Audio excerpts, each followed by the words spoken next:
Oh, kung naghahanap ka ng throw pillowcases, I can recommend this for you. Napaka-affordable lang din naman. Hindi ka talaga magmamahay. Magaganda lahat ng quality. Oh, say hello to my nap pillows. I bought 4 pieces of throw pillowcases. Syempre, ginalain-lain ko na lang ang design Omega. Para syempre, maipakita ko sa inyo yung iba pang designs. At sa pag-count ko mga Omega, I think there are more different designs. Syempre, kay bida-bida man ta magpakita dito sa camera.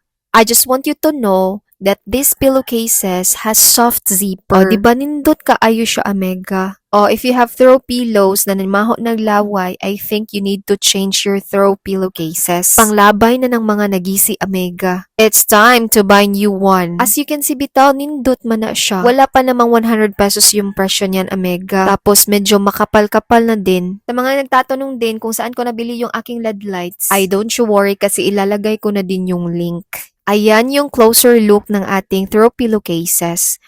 Case lang yan ha, wag feeling. Hindi kasama yung pillow. Pag ito hindi mo naintindihan, masabi ko na talaga bobo ka. Hoy, joke lang ito naman. O yan ha, gaganda nila 'di ba? So kung interesado ka, sige, click mo yung link dyan below. Pili ka ng mas marami pang designs. Syempre 'di ba, mas maganda every week nagpapalit tayo ng throw pillowcases. Bakit magbubuot day sila?